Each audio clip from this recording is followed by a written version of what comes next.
Welcome to the Writers and Illustrators of the Future panel. We've got an amazingly distinguished list of guests who are all judges for the Writers of the Future. My name is John Goodwin. I'm the president of Galaxy Press. And let me just have them each, starting with Tim Powers, introduce themselves to you. And be sure to speak close into the microphone, as I was told. I'm Tim Powers, and I've been a judge for Writers of the Future for, I think, 30 years, actually. At least. And on my own, I've published, I think, 16 science fiction fantasy novels. I'm Brandon Sanderson. I write primarily epic fantasy and young adult, and I think I'm the newbie on the panel. I've only been judging for like 3 years. I'm Robert J. Sawyer. I'm a Hugo and Nebula Award-winning science fiction novelist. The ABC TV series Flash Forward was based on my novel of the same name. And I've been judging since 2004, I think. Not nearly as long as this much older-looking fellow next to me. But I'm young at heart. I'm Kevin J. Anderson. I've written a lot of books, big epic fantasies, big science fiction, lots of Star Wars and X-Files and Dune books, and also a whole lot of short stories, probably 150 short stories. And let's see, I entered the contest, I think, 21 times when I was a new writer until I got disqualified by becoming a professional writer. So I became a judge so that I could attend the workshop, which is what I really wanted to do. I'm Rebecca Moesta. I have about 40 books in print, most of them science fiction or fantasy for young adults, such as the Young Jedi Knight series that I wrote with that guy. And I've been a judge for about a dozen years. I'm Larry Niven. It's been 55 years since I sold a short story to Worlds of If. I have maybe 70 or 80 volumes in print, and Ringworld is coming up on its 50th anniversary. Oh, my goodness. Wow. Yeah. I have a ringworm almost that old. I'm Jody Lynn Nye. I've written 50-some books and about 170 short stories. I have done book reviews. I've edited. I have taught the Dragon Con Writers Workshop, and some of my students are right here in the audience. Very good. And I want you to listen up because I want you to enter this contest. Okay, good. So what we promised was we're going to discuss tips on story prompts and short fiction. So let's just open up with who would like to start this off on tips on story prompts for short fiction? Probably Jody, since you've just been teaching us the last couple of days, you can kick it off. Okay. As for story prompts, anything can stimulate the idea of a great short story. For me, the science news is a great place to begin. And you see all my views on reading through the science are, hey, that's cool. What if that happened? And then what if something went terribly wrong? So the solution to the problem and fixing it and bringing it back to where it could be, and also speculating on where that particular science can take us in the next 50, 100, 1,000 years is stimulating to the imagination, and it should be stimulating to your readers as well. Okay, thank you. And Brandon? So the thing about writing prompts is I've always found that their most useful quality is just to get you writing, right? I've rarely needed them. I trained myself to write every day when I was trying to break in, and many of those days I would be using my own writing prompt or something like this. But the whole goal is that you want to train yourself into a habit of writing consistently. And for some people, that blank page is really intimidating. I know how that feels when I was brand new. And just having something to launch you off into a story can help you overcome the intimidation factor of the blank page. Most writers have way more ideas than they can use, and even new writers do, even if they're scared that none of their ideas are good. And so generating ideas usually isn't hard, but a writing prompt can kind of give you a focus for that. It can start your mind spinning and saying, well, I could see where that could go as a story. And really, anything that gets you writing, anything that gets you started, is good in my book. Great. I would add, every time I am about to start a book, I look at the blank monitor and I think, okay, you're about to write the first sentence of the book that will occupy you until you are whatever age. And I freeze up. And so what I tell myself is, no, we're not going to do that. What we're going to do instead is write 5 sample first sentences. Then we'll delete them and have lunch. And then when I've done that, I say, okay, now take 3 of those and make them into paragraphs. Then we'll delete it and have lunch.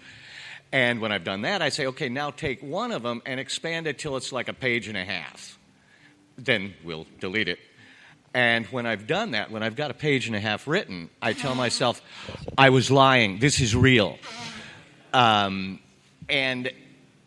any similar trick that will actually get a few pages starting. It's like push starting a car.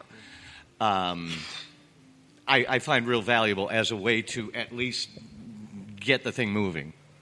No wonder it takes you so long to write a book. You delete it all the time. Kevin removed his delete key a long time ago. I spent about the past year collecting all of my published short fiction, 130 stories or something, into a 4-volume collection. And each one of those stories, it seemed like a good idea at the time. I wrote a little 2-paragraph introduction of where this story came from or where I got the idea. Again, that sounded like a good idea until I had 120 of them to write and trying to make them all interesting. But when I was talking about, and this story came from, I started to realize just how many of... Can we tell the people in the next room to be quiet? I just started to realize how many of my stories came from story prompts that anthology editors gave me. True. They said, Kevin, I need a story about purple unicorns. Can you write one? And I would always say, of course. And then I'd come up with something about purple unicorns or about ghosts on a space station or about white lab rats taking over the... I wrote a story for an anthology. Actually, there were 2 volumes of it. Every story in the anthology began with the sentence, there were rats in the souffle again. That was the conceit of the anthology. Right. Everybody started with that. So I wrote a story that was like this balls-out action-adventure story about super-intelligent lab rats taking over a space station and the humans had to fight them. But so many of my stories were... This isn't just a newbie writer exercise, because when you become a pro, then you have anthology editors. I don't remember if Jody was in this one or not, but there was an anthology called Carmen Miranda's Ghost is Haunting Space Station 5. Every story had to take place on a Space Station 3. Space Station 3. Larry knows. And just imagine that. You're asked to write a story about Carmen Miranda's ghost haunting a space station. Well, any professional writer should be able to go, I can come up with something once you've trained yourself. Now, Kevin is exactly right. As you get established, you'll be invited into all kinds of theme anthologies. But if you're not at that stage in your career yet, and you obviously aren't if you haven't pro'd out, as we say, of Writers of the Future, that is, if you're still eligible for our contest because you're not yet eligible for SFWA membership, do it the way improvisational comedians do it. Ask somebody for a prompt. An improv comedian will stand up and say, okay, give me 3 words. Give me a noun, and you will say, right, yeah, you. Yes, a noun, any noun. Quick. There are 300,000 of them in the English language. If you don't know nouns, you shouldn't be in this panel. Some pineapple, and give me a verb, jump, and give me a place, which is also a noun, by the way. Did you say what? Atlanta. Pineapple jump in Atlanta. Practically writes itself. You practically writes itself. You've got something to start with. That's right. You've got something to start with. If you don't have somebody who's going to help you, like an improv comedian, I find taking anything at all that we normally consider as only metaphoric and treating it as literal is a great story generator. Isn't that kind of cool? So when you say, I was beside myself with fear, You're literally beside yourself with fear, and there's a story. My friend Robert Charles Wilson recently wrote a novel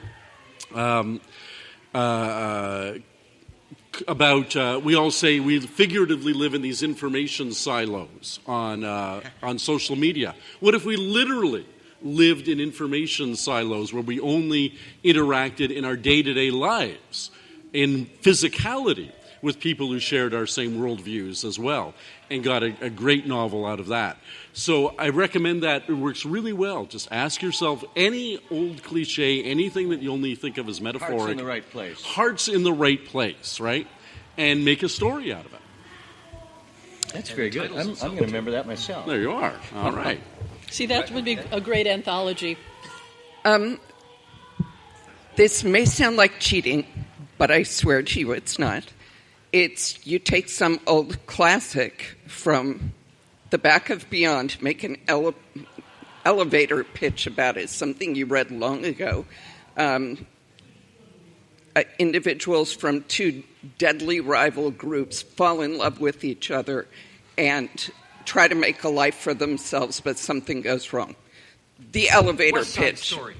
Yes, Oh, it damn, is. you found me out.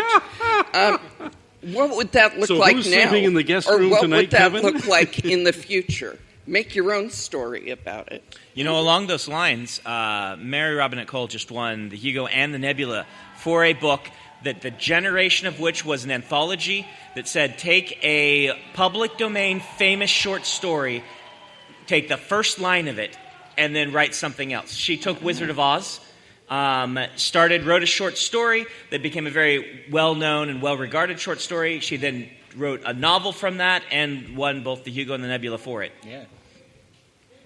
Okay, so then what we got is another 10, 15 minutes we'll be going over with the judges. But then if you have questions, be sure to, the last half we're going to have Q&A, so you can prepare your questions so you can ask any of the judges any question you've got on the subject of writing. I'm going to say one more quick story prompt. This is one Spider Robinson used to use back in the 70s. You can use it today. He used to watch episodes of $6 Million Man and say, there's the germ of a good idea if only a competent writer had done it in this episode, and go and riff on it. And nobody, when you get to the finished product, nobody would recognize the DNA of where the story came from. It's just that frustration.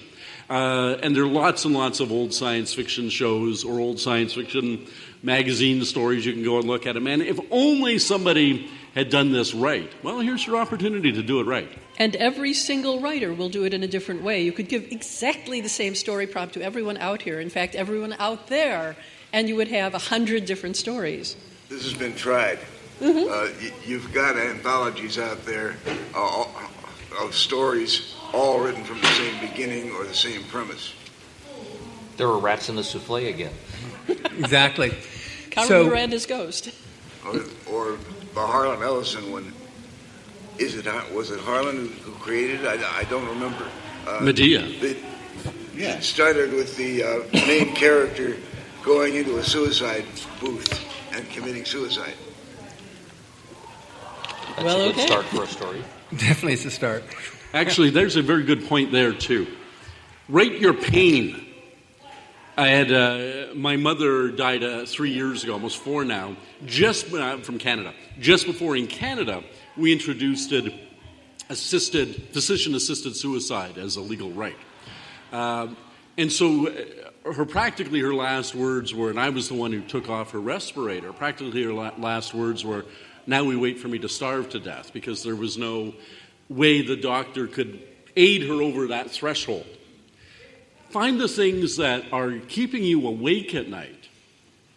The pain in your life, whether it's relationship pain, whether it's a family pain, whether it's your own personal injuries, whatever it is, the power in your fiction will come when you stop making a distinction between the private you and the public you and start bearing your bloody, pulsing, wounded heart on the page.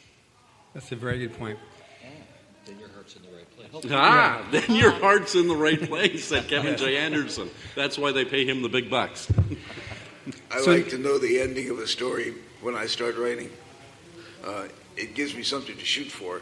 And even if I change my mind about the ending later, it still reads like I was heading toward toward a set goal. So that makes a good point there. In terms of, so Brandon, do you know the end of your story when you start it? So I almost always do. Once in a while, I'll launch into something and do the Neil Gaiman method, which he says is jumping from an airplane with a ball of yarn and trying to knit a parachute before you hit. I've always loved that metaphor. Most of the time, I'm an outliner by nature. I like really spectacular endings where a lot of different threads weave together. Usually, I outline my stories backward and then write them forward. Anybody else? Tim? Yeah, I also outline pretty thoroughly, to some extent to postpone actually getting to work. But I know writers who simply let it go, have a couple characters in a car, they don't know where they're going or who they are, and they discover it as they have the characters talk. My problem with this is that by page 80, when you finally do know what the story is about, you'll look back and you'll see that a whole lot of those 80 pages don't happen to have anything to do with what you now see the story is about. And when I have the ending in mind, I can begin to loop all the threads toward that. It's like setting off a series of timed explosions. I want them, or like fireworks display, I suppose. I want the most effective culmination, and therefore I want to set the fireworks in places with timers ahead of time. Rob, what about yourself? Yeah, I certainly would prefer to know the ending. It is by far the ideal method. If you don't, you don't. But it is way easier, as Larry said, to know what your destination is. And the way I look at the difference between a short story and a novel is a short story is the shortest path between 2 points, the beginning and the destination. And a novel is the scenic route between 2 points. You have a much longer journey, but you still have a destination in mind at the outset when you embarked on that journey. And for lots of short stories, and I don't want to recommend, you come up with just O. Henry twist endings, but for a great many short stories, the final line of the story is really what sells the story. And it doesn't have to be, and it was a dream all along, or it was Earth all. It doesn't have to be that. But if you come up with that poetic, resonant, final concluding sentence, and you're working towards it, you'll find that you have a much better process in creating your story. Mm-hmm. Kevin? Yeah, I'm like Brandon. I write these big, huge things with 30 main characters and multiple storylines, so you can't really just turn them loose and hope that they'll all come together. Yeah. I like to have it, but I think there's a difference between having a roadmap and actually making the drive across country. And having the roadmap, at least I know where I'm going, but that doesn't mean that I've taken all of the excitement out of discovering new sceneries or a new roadside attraction or something interesting. So if I have a detailed outline where it says Chapter 54, a big naval battle happens and the flagship gets sunk, well, that's just a point on the map. That's nothing like actually going to the Corn Palace in South Dakota. I mean, that's when I write that chapter, it might be 20 pages long with all kinds of action and ships shooting cannons at each other and stuff. So there's a way that's a lot more interesting to take the road trip than just to look at the map. But if you don't have a map, you're not going to get where you're going on the road trip. And that was so full of metaphors, I'd better just stop. Yeah. Rebecca? I like the roadmap. Well, I'm extremely ADD and distractible, so I've never managed to actually complete anything that I did that was seat of the pants, because I just go off in all directions and never kind of come back to a destination. So to me, it's kind of survival to have an outline and to know where I'm going. And in theory, it could be short, but I like a very complete outline so I know what's going to happen in every chapter or in a short story in every portion of it.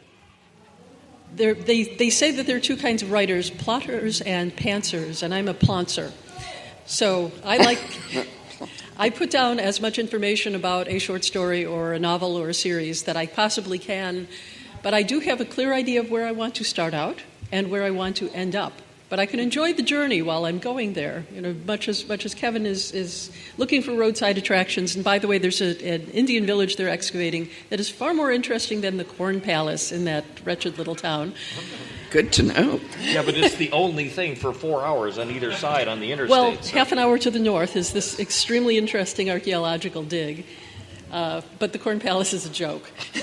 Yes, yes, it is. And there's very little else in the state except from end to end. So you want to have a very interesting idea of where you're going, but be open to inspiration, be open to the things that come up. When I'm researching a story or a novel and I walk the walk or talk to somebody who lives in that area or come across articles or books about what I am writing, because no matter what it is, no matter what you are writing, you are going to end up doing some kind of research. Even if it's the city you grew up in and people you know, there are still going to be things you look up. And the wonders of discovery add so much flavor to a story. And it can also change the way you get to that ending. So I like to know exactly where I'm going, but how to get there can be several different ways. I have stories that I could have written in eight different ways, and that because it would always conclude pretty much in the same location, it would be a very interesting collection, but still, I would have fun doing it. Got it. So now the value of short fiction, either as a career or as a stepping stone to a career. Because I'm not sure about Larry, but I think everybody else started with short fiction to... Well, Larry did you for were sure, too. You were a semi-finalist. 55 years ago. I had... You've written 3. Yeah, but I didn't start as a short story writer. Before I wrote my first short story, I'd written 9 novels. Okay. So I'll let others speak to the value of short story writing. I still think it is valuable, but there is a thing to remember, which is if you read primarily novels and you have not read short fiction, then you're not going to write good short fiction. Yes. I grew up reading novels. I got into short fiction much later in my career, fell in love with it, and started writing some of my own stories. But I was a child of the 90s. This is when epic fantasy was hitting big as a novel format. I was reading Robert Jordan, and I was reading Anne McCaffrey and Tad Williams and people like this. And so if you read primarily novels, write primarily novels. If you want to win Writers of the Future, then start reading Writers of the Future. Would be my recommendation. Yeah, I would say it was the case up till, God knows, 70s, 80s, that the way you broke in was you got a number of short stories published and established a reputation, and then you would write a novel. That seems no longer to be the case. It seems these days that people arrive first with novels. I had several novels published before I ever had a short story published. And like Brandon, I find I've been doing more short stories in recent years. I hope this doesn't mean that short stories are being phased out, because really they're the core of the science fiction fantasy field. All of our giants, all of our roots, all of the great towering science fiction fantasy writers were at least as important in their short stories as in their novels. Well, Brandon said something really interesting about reading novels and writing novels and stories, and like what Tim said, it used to be that as a writer, your career trajectory was you wrote a bunch of short stories and learned your craft there, and then maybe you graduated into novels. But I'm a novelist. I mean, I read novels, I write novels, I wrote a bunch of short stories because I thought I was supposed to before I tackled a novel. And it was maybe 5-6 years ago that Mike Resnick, who's also a judge in Writers of the Future, and he's won like every single science fiction award ever. Many times. Many times. So Mike and I kind of did this scheme because he came up and he said, I want to learn how to write stuff that's a bestseller. And I said, I want to learn how to write stuff that wins all these damn awards. And so we did a short story together. I came up with an idea called Prevenge, where if you knew somebody was, like if the court determined that somebody committed a crime against you, you could go back in time and get your revenge before he did it. So we wrote, and I said, here's this idea. He loved the idea. And so then I outlined the short story and it had all kinds of great twists and turns and a great ending. And I outlined it, and I said, here, Mike, is this the story that we should write? And he said, no. You do know that that's not a short story, right? That's a novel that you're going to compress in about 20 pages. Yep. And then I tried like 4 different times, and he just says, you don't think like short stories, do you? That I'm always writing novels that just happen to be short. So there is a difference between them, and the market today, you're probably better off doing novels than short stories, but I do them both because I think they stretch different muscles. They're different art forms, and it's kind of bizarre in our field. Of course, Writers of the Future is a very prestigious prize, and it's only for short fiction. In the Hugos, we have 3 short fiction Hugos every year, short story, novelette, and novella for increasingly long short fiction, and only 1 novel award. In the Nebulas, the exact same thing. 3 awards for short fiction and only 1 novel award. So if your goal early on is to establish your name, as Mary Robinette Cowell did, with a major award win, you have a better chance as a short fiction writer than you do as a novelist. Now, if you want to win a Dragon Award, there are 7 different novel awards within the Dragon Awards. True. That is true. No short fiction award. That is true. And we are at Dragon Con. And we are at Dragon Con, so far be it from me to gainsay that. And I won one, and you haven't, so... That's true. On the other hand, I've won a Nebula, Kevin, and you haven't. I've already got my honorary doctorate, Kevin, and you haven't. I won my Hugo, Kevin, and you haven't. Not that we have any competition. Yes. And you know what? I went back in time and altered your genes to make you bald for Prevenge of this shot on the panel. I appreciate it. I love this. Good job. This is my brother. We actually published our novels in like the very same year, back in 87. And got the same agent based on being in the same issue of Amazing Stories, right? Richard Curtis back in the day. So in any event, I gave up writing short fiction. It's way more lucrative for me and everybody else on this panel to write a 5,000-word chapter than it is to write a 5,000-word short story. It's just the reality of book publishing versus the short fiction markets. I did 1 short story in the last decade because Microsoft came offering thousands of dollars for a short story, and I did it.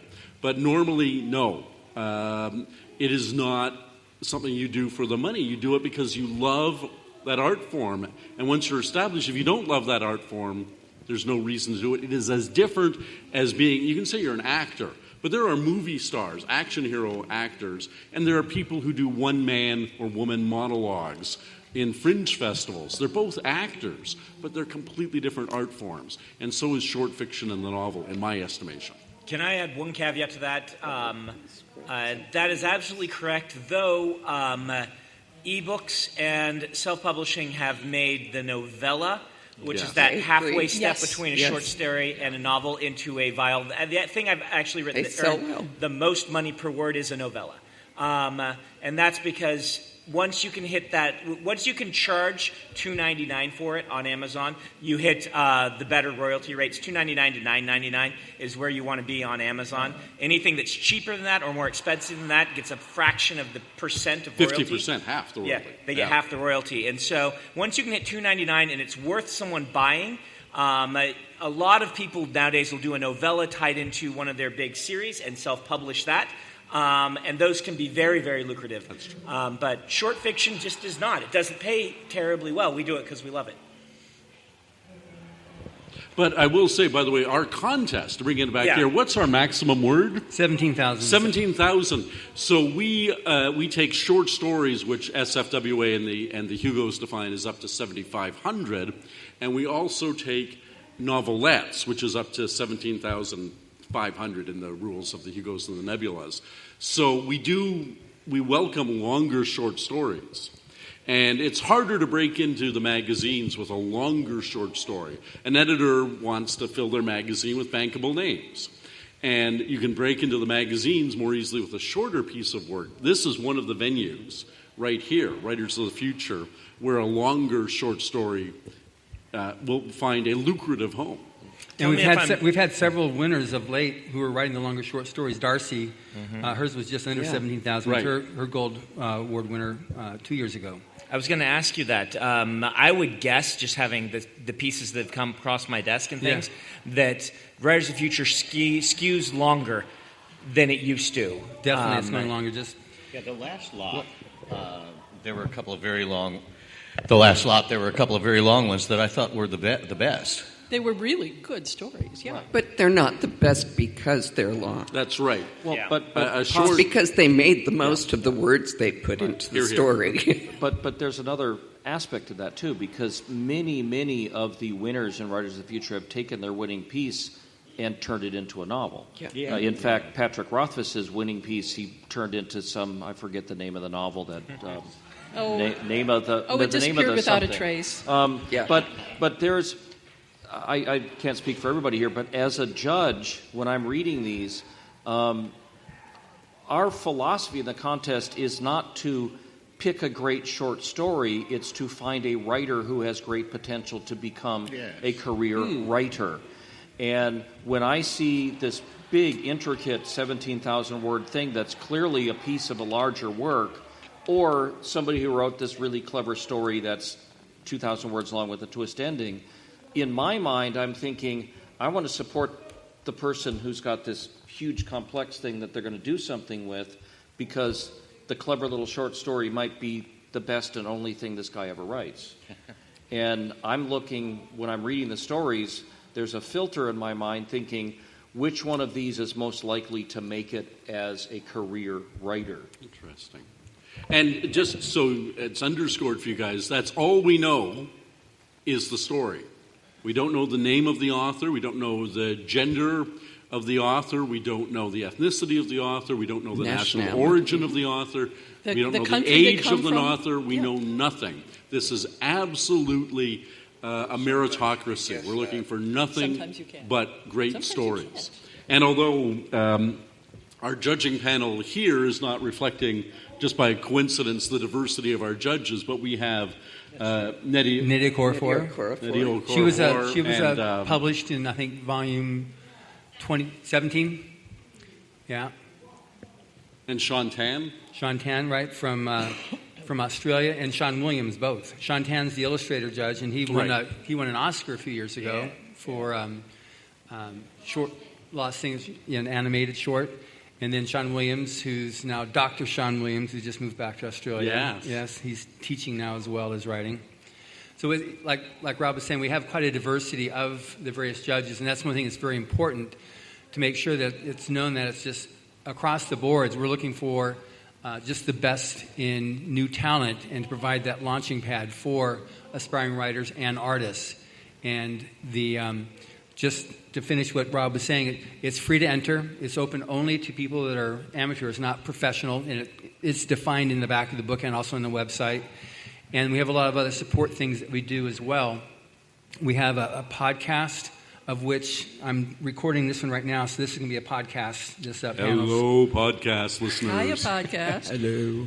So we'll have this, and then we'll also have the whole. We have the blog, the Rise Future blog, and so the whole thing on this is to really make it possible for the aspiring writer and artist to make that break. So let's go with, if there are any questions that we've got now. We have a microphone. Talk really loud. No, we need you to come and use the mic because, as John said, this is going to be podcasted. Do it in semaphore. That's a microphone stand. Oh, there's the mic. Okay. This is the test. I write Give sketch. Your name. My name is Kevin Patterson. I've written sketch comedy for a long time, and I'm a problem generating ideas. I found that most of my ideas are very shallow, and it's hard to expand them out longer. So is there any tips for when brainstorming or prompts that would encourage deeper things? Sure. When you have what you think is a really good idea, when that comes up, how does that change the world around it? Because, for example, when you introduce magic into a story, everything changes. Because suddenly you're able to do things that are impossible. And what level of impossibility? That begins to go outward. Say suddenly no one had to do housework anymore. Well, that would sooner or later bankrupt the Procter & Gamble Corporation. But what ramifications does your idea have that will change everything around it? And who is the best person to be in that story, to be the person that answers the questions for us? Theodore Sturgeon always said, the person who gets hurt is your protagonist. Yes. Mm-hmm.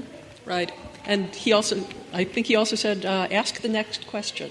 Yes. When something happens, when you come up with this wonderful innovation, what's the next thing that happens when it does occur? So one of my favorite movies is Buckaroo Banzai. And at the very end of the movie, one of the aliens goes, "So what? Big deal." That's the last line of the film. If that's all you can say about your idea, so what? Big deal. You don't have an idea. Ask yourself why anybody should care. And look for some real-world parallel. Maybe you're saying something metaphorically about the climate change crisis, or metaphorically about gun control, or metaphorically about anything at all. But ask yourself, who should care? If at the end, a joke that's a joke is a good joke, right? But a joke that people go, ha ha, oh, is a great joke. Right? So you've got to ask yourself why anybody should care about this story, and keep interrogating yourself with that question. You'll find an answer, because I'm actually, I'm taking a dig at this, or I'm undermining that, or I'm satirizing this, or making people think about something that they haven't thought about for, since they were in college. Thank you.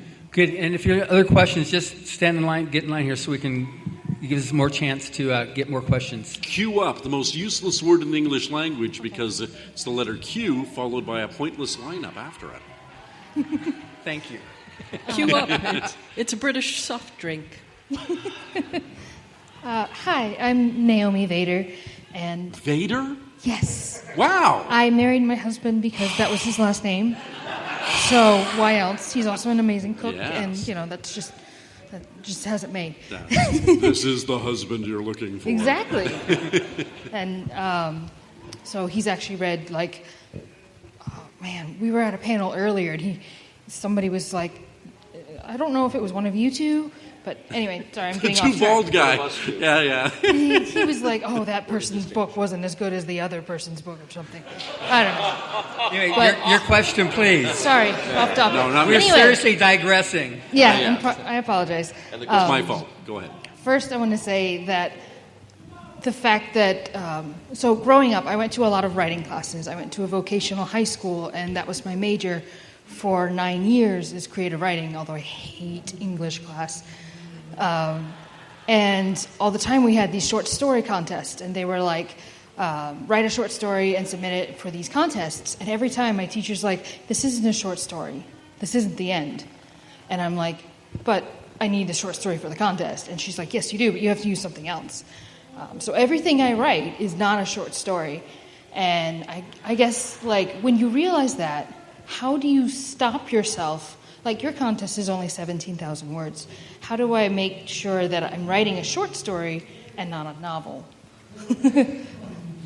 You have one arc of action in a short story. It's a fairly simple goal for your protagonist to achieve or fail at.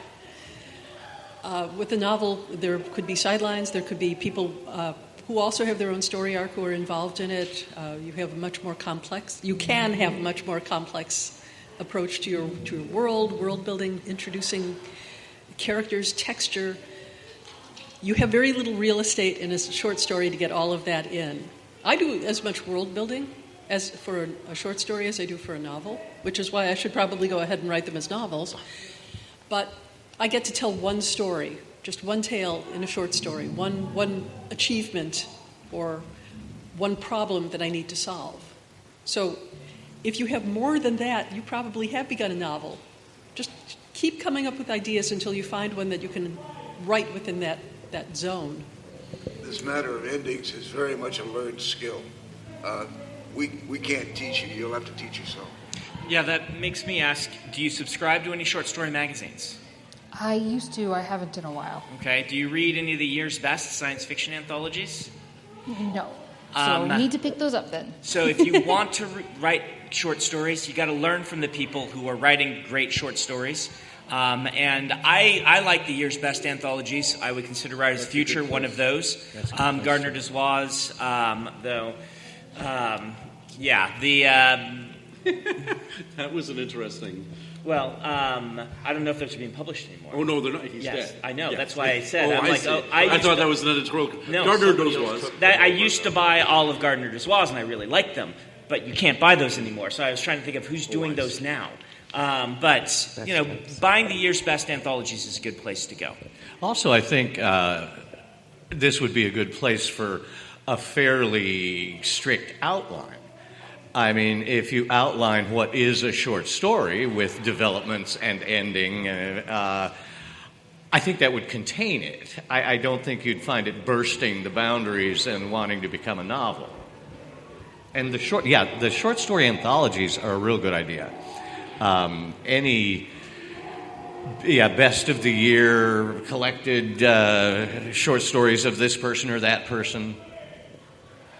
Okay, thank And you. although it's by no means true that novels necessarily have large casts, they can have very small casts.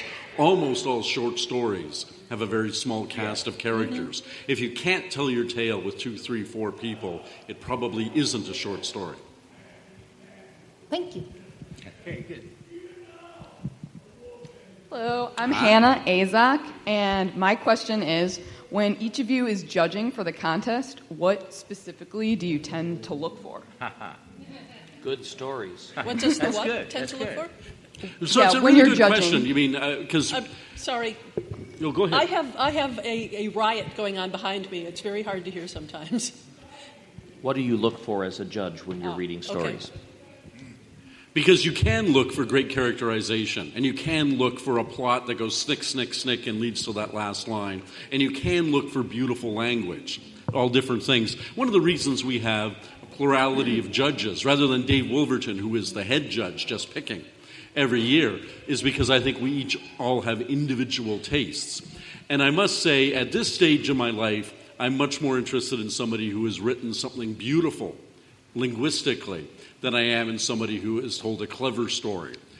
25 years ago, I would have probably said, all that flowery MFA stuff doesn't interest me at all. But a really tight, wow, Twilight Zone kind of thing would have got my vote. Yes. That's my writing. Well, he's got an MFA now. The number More one, effing Anderson. It's right there. That's it. the number one thing I look for is what I call the grand skill of writing science fiction and fantasy, which is the ability to evoke setting and plot through the eyes of a character. Meaning, instead of info dumping me, you get me somebody that I am interested in who sees the world in an interesting way, and everything I'm getting drives narrative and world building, but it's all told through the lens of the character. Yeah. Well, I think all of us judges have individual. I like this. I'm not so crazy about that. I know for myself, a story told in present tense has to be awfully damn good to get over my speed bump of prejudice. Now, in fact, in the most recent judging bout, like what's happening right now. Yeah. I did place very highly a story that was, in fact, told in present tense, but it had to get over my prejudice. Every time I see present tense, I think, uh-oh.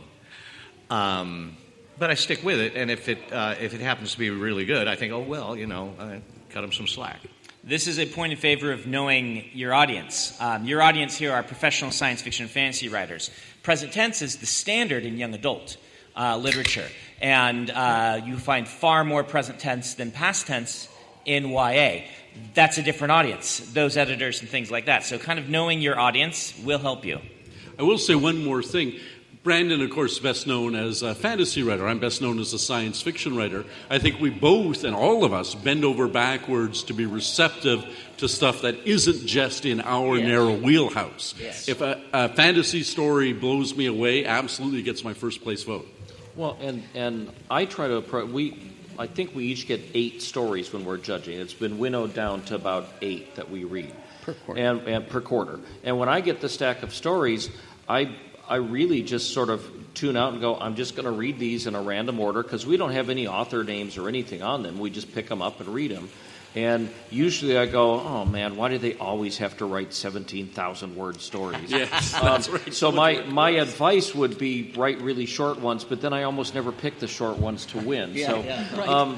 But I write in all different genres, and what we get submitted, sometimes there's some really gruesome horror, sometimes there's lyrical fantasy, sometimes there's hard science fiction, and frankly, I read the stack, and when I'm done with it, I'm generally pretty clear which one I liked best. And there may be completely different reasons. And we often judge the same quarters, and we're reading the stacks, and we're just like wanting to argue about the story. We can't talk to each other until we've sent off our votes. We send off the votes, and then we go, okay, and what then did you do? have arm wrestlings about, you liked that one? And so it's different tastes, but it really... I get this question a lot, like, well, should I write a science fiction story? I go, well, are you good at writing science fiction stories?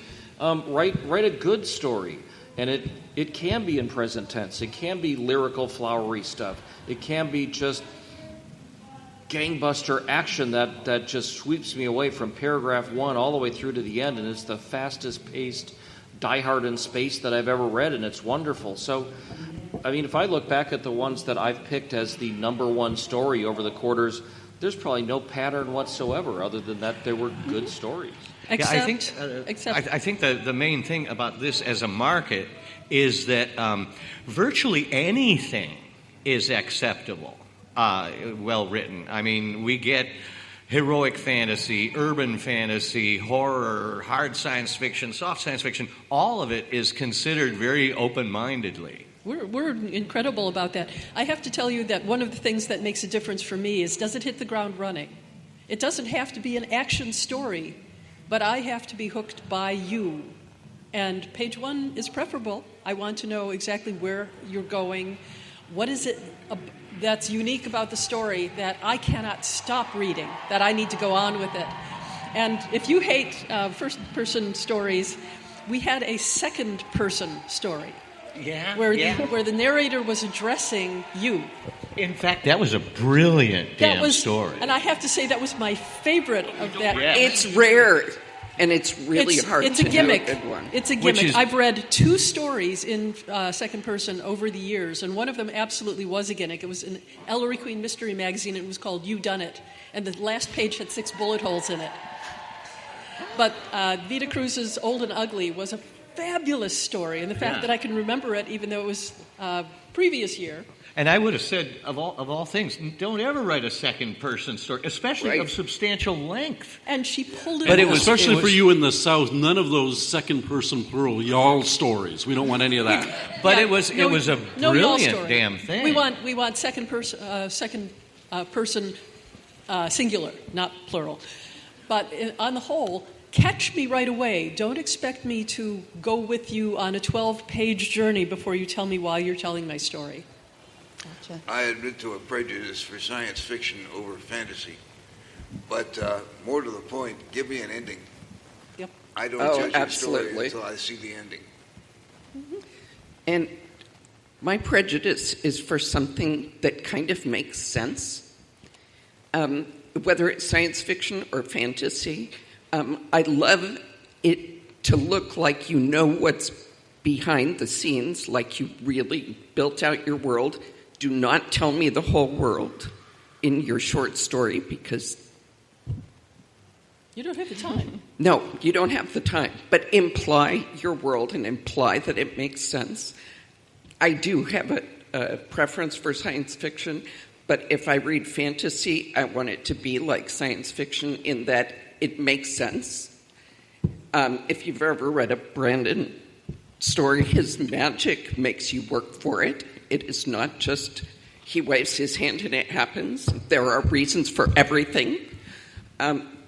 So I want something that makes sense to me, and of course, like Larry said, a really solid ending. Great, thank you. Oh, you're welcome. Hi, my name is Marissa Stefner. I had a question about outlining.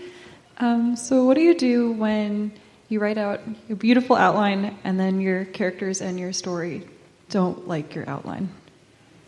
So science fiction in particular has had a bad rap over the years because it has all kinds of brilliant ideas and people who are unrealistic doing them. What you're butting up against is human psychology. You're reaching a point where your plot wants to do this, and no real human being, except in the movie Prometheus, directed by Ridley Scott, would ever do that thing in that situation. So you've got to make sure, and this is the truth of all fiction, is that your characters will balk, will object to being asked to do something on your page that nobody you have ever met in real life would do. And if you reach that point, the character is way more important ultimately than the plot to how people will respond to your fiction. So follow that character when it's, no way, I'm not, that's stupid, I would never do that. Are you out of your mind, right? I call those reality check moments. If I am stopped dead by that, then I probably, you're going to the bottom of my pile. Yeah, this is good. You have good instincts. I 100% agree, even as a heavy outliner. When I hit this in my stories, I step back, and I still like having an outline, but I start trying to build an outline, then revise it to what these characters would actually do, and see where that takes me in the outline. And usually I just start working from that outline instead. Yeah, I find, though I like to outline very thoroughly, as I say, largely to put off actually getting to work,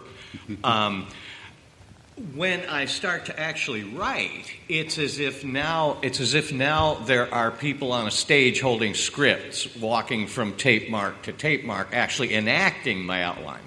And often when I see actual people doing it, I say, okay, this isn't working.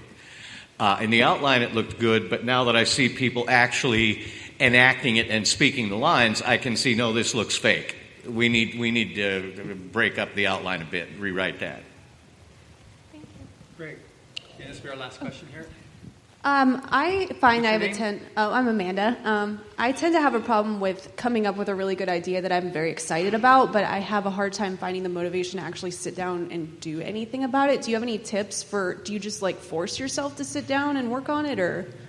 So the thing about this is your individual psychology is going to influence this a great deal.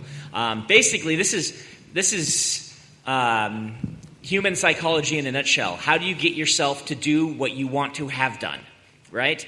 And everybody's different. Some people respond better to carrots. Some people respond better to sticks. Some people, mine is actually really interesting. When I start recording my word count every day on a spreadsheet and watching it count up, it changes, it makes me want to do it more. It's the same reason that if you play video games, you like seeing your character go up a level. Watching a little progress bar count upward. So for me, I create a spreadsheet and say, I think this story is going to be this long. This is the percentage I'm trying to write each day. Oh, look, it's counting upward. It's going. At the end of the day, it is work, though. You're going to figure out how to make yourself do the things you want to have done. Yeah, I do that too. Are you having word count? Are you having a problem with maybe seeing it as too big a task? Okay, maybe sit down with a kitchen timer, turn it to 15 minutes, and write for 15 minutes. That's encompassable. Or just one page. Finish a page a day, 250 words. Just fill in the front of a piece of notebook paper. And if you can't do that, half a page until you feel confident that, you've gotten part of your idea down. And then tomorrow, be thinking about it. Don't force yourself. Do another half page, do another page. And before you know it, you've got quite a lot down, and then you can start to work through it. But if that idea is as exciting as you say, I bet you'll keep going.